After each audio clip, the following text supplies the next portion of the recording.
பட்டாணி புலாவ் செய்ய போகிறோம். அதுக்கு ஒரு கப்பு பாஸ்மதி ரைஸு, கொஞ்சம் கேரட், பச்சை பட்டாணி, ஒரு 5 பச்சை மிளகா, பட்டை, கிராம்பு, ஏலக்காய், வெஞ்ச இலை, ஒரே ஒரு தக்காளி, ஒரு 3 பெரிய வெங்காயம் கட் பண்ணது விட்டுப்போம். பட்டை, கிராம்பு எல்லாம் போட்டுக்கலாம். 3 வெங்காயம் கட் பண்ணி வச்சுருக்கோம். இந்த வெங்காயம் நல்லா ப்ரௌன் ஆகிற வரைக்கும் வதக்கிப்போம். ஒரு ஸ்பூன் நெய் விட்டுக்கலாம். ஒரு ஸ்பூன் இஞ்சி பூண்டு பேஸ்ட்டு, 5 பச்சை மிளகாய், இந்த ஒரு தக்காளி. இன்றைக்கி எங்கள் வீட்டில் பேபிகார்னும் இருக்குது, அதனால் அது போட்டுக்கிறோம். நீங்கள் இருந்தால் போட்டுக்கலாம், இல்லைனாலும் போட வேண்டாம். கேரட் பட்டாணி மட்டும் போட்டால் போதும். இன்றைக்கி இருந்ததுனால நான் இதை போடுறேன்.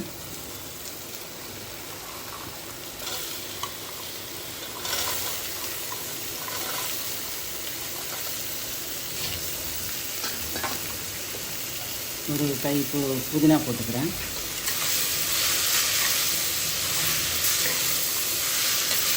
இதையெல்லாம் நல்லா வதங்கிச்சு. இதுக்கு தேவையான அளவு உப்பு போட்டுக்கலாம்.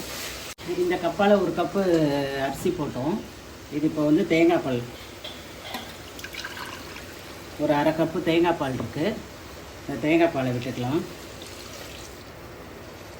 ஒரு கப்பு தண்ணி விட்டுக்கலாம். மொத்தம் 1.5 கப்பு. ஒரு கப்பு அரிசிக்கு 1.5 கப்பு தண்ணி, ஒரு கப்பு தண்ணியும் அரை கப்பு தேங்காய் பாலும் விட்டுருக்கோம். கொதி வந்ததும் அரிசி போடுவோம். இப்போ நல்லா கொதி வந்துடுச்சு.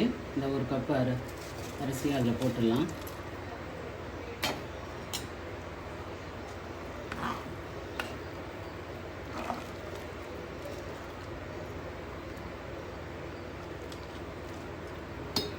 இப்போது நல்லா வெந்து வந்துடுச்சு.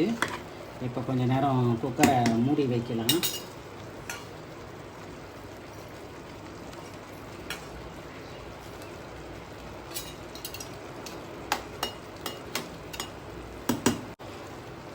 குக்கரை மூடிடுவோம். விசில் போட வேணாம், சிம்லேயே ஒரு 10 நிமிஷம் வச்சு எடுக்கலாம். இப்போ நம்ம ஓப்பன் பண்ணி பார்க்கலாம்.